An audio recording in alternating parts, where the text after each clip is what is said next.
Hello everyone, welcome back to my channel TheCloudBaba. In this video, we will be covering Genai to Agentic AI, everything that you need to know. And in this video, I will also deep dive into the agents and Agentic AI, what they are, why everyone is suddenly talking about them, and how they fit into the bigger picture of AI. We will also explore how Agentic AI is different from the generative AI and how these two actually work together like a powerful combo. And I know there are a lot of confusion, a lot of questions around what exactly is the agentic AI. Wasn't generative AI already enough? Why is the AI world moving so fast with the new buzzwords every few months? Trust me, I get it, and it is overwhelming. Earlier, we were just wrapping our heads around AI and generative AI, and now there is a new term, agentic AI. It's flying around everywhere. But don't worry, in this video, I will break it down in a simple terms. I'll try to uncover the facts and help you build a solid understanding of basics and foundations of the agentic AI. So make sure you stick around till the end. Let's get started. So why AI is gaining a popularity? So AI was first coined in 1956, but it gained popularity in the recent years. So what is the reason behind it? So basically, the reason is earlier we have a small amount of data, and that data was not sufficient to train our computers, and the memory was not enough to predict the accurate results. But today we have a tremendous amount of data. We have lots of data. So with the lots of data, we have now more advanced algorithm, high-end computing power, and we have more storage. Also, this storage can deal with this enormous data, and that's why AI got in demand and getting so much popularity these recent years. Let me tell you a few examples of AI. The very first examples is virtual assistants. You might be using Amazon Alexa, Google Assistant, or Siri in your daily life. So these are the example of artificial intelligence. So what we do basically, we ask questions to these assistants, and they basically reply back or respond to your query, right? Other examples are Amazon's or Google ad recommendation. Suppose you explore any item on Amazon. Sorry, my bad. So yeah, so let's say you are suppose you are explore any item on Amazon, but you don't buy, or you don't buy it. Next day when you open YouTube or Facebook or any other social platform, you will see the same item recommendation on your profile when you scroll through the post and reels. And you won't believe that 45% of Amazon revenue are generated by their recommendation engine, and 75 to 80% of Netflix users select movies based on the Netflix recommendations engine. So AI is actually contributing a lot into the production system. So there are many examples like Gmail assistants helping you to write email and completions. So machines are playing, also playing the chess games and so on. So that is why AI is gaining so much popularity these days. We are making machines like a human, right? And this becomes possible because of the generative AI. We will talk about the generative AI into the next slide. So generative AI. So we'll talk about what is generative AI, what kind of data is generated by the generative AI, and how generative AI works. So what is generative AI? Generative AI is also a type of artificial intelligence that can create a new contents. You must be aware of. You might be using it already if you're using Gemini app, if you're using ChatGPT. These are the application. These are the generative AI application. So generative AI can generate new contents, which can be images, text, audios, videos, and these generative models learns from the data it trained on to create entirely new content by understanding the pattern and structure. Gemini and ChatGPT is a very popular example of generative AI. There are other examples also, like if you are using the cloud AI, and there are many applications. You can create your custom application using the generative AI models. So so audio, video, images, text, you can generate it from text to audio, text to video, or maybe from video to text, or image to text, vice versa. Everything is possible using the generative AI. So before ChatGPT or Gemini was so popular, um, there are some models like Dal E, Stable Fusion, and Midjourney, they were leading the field of generative AI by creating the images. And all these models are text to image generation model. Now, what are the text to image generation model? Basically, text to image generation model takes input in the form of text prompt, and they produce an output matching the description. Suppose if you write a text prompt saying cat wearing a hat and sunglass standing in the chair, and this text to the image generation model will generate an image that visually represents this description. Here you can see that. So I'm giving an input, cat wearing a hat and sunglass, and this is how this model convert the image or can generate the image like this. So it understands the text, and based on the text it generates the contents.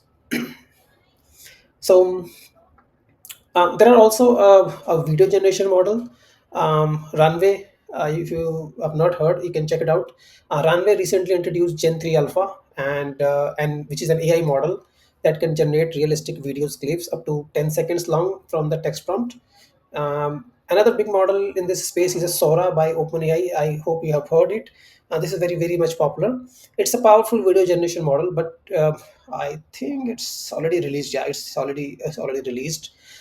Recently, Google also announced VO2, their next gen video generation model, capable of producing high quality cinematic videos from the text. So you can, I think, the VO2 is not available in India right now, but as soon as this is available, you can try it out. But I can try all this video generation model. Now, how generative AI works? So the first task is training the model. So here you see that there are four options: model training, trained model, deploy model, fine tune model. Now, model training. Let's talk about this model training. So training the model, and to train the generative AI model, we need a huge data sets that contain a lot of data. Um, for example, text generation model needs training data that contains large collections of books, articles, website, or even a lot of other data. If we talk about image generation model, image generation model need training data based on large collections of images, and then during training, generative AI model learns to recognize pattern and relationship within the data. So once we have the trained generative model, this model is then used to generate the new content. And for generating the new content, the Gen AI model takes the input and its learn model to generate the new content.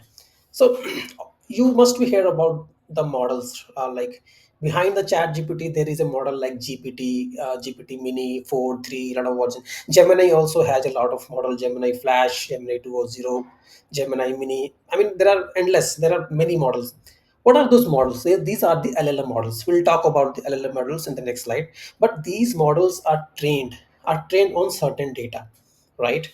So these, once you use that model, based on that model, your outputs gets generated. You get the new contents generated, and then you finally deploy those models, and you can later on you can fine tune those models. I'm not going to deep dive into deploying those models and fine tune, but if you want to deploy it using the OLEMA, if you want to deploy it in your own machine, you can try and search out OLEMA, landgraph, langchain, and a lot of tools that you can use to create basically the application, and you can use the OLEMA to deploy the model. Okay, now let's talk about the few application where we can use these LLMs and use these AI models for the text. Let's say you want to creating creative writing. Basically, you want to create any kind of articles, poems. You can create it using those AI models. You can generate your content. You can use those models to translate the language. Let's say from Hindi to English, from English to French, or anything. And you can also use conversational agent. So it's kind of a virtual assistant with a natural language processing over there, and we can use those models as well. Okay, so this is the also an important slide. Resource required for training such large scale model like Genai. So let's talk about the resources required to train those large scale generative AI models like Gemini, ChatGPT, or Llama 3. We'll focus on four important points: compute power, memory, storage, and time. First thing, compute power. Training these models required clusters of powerful GPUs. and these GPUs handle the massive amount of calculated involved in processing and optimizing the neural network parameter. For example, GPT-3 was trained on thousands of GPU over several weeks. Next is memory. Generative AI models require large memory because of their size and the amount of data they need to process. Storage.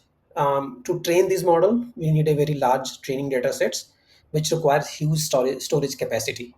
Finally, time. So this is very important. Time, because training such models can take a week, weeks, or months, or even years, depending on the model architecture, compute resource, and the amount of data used.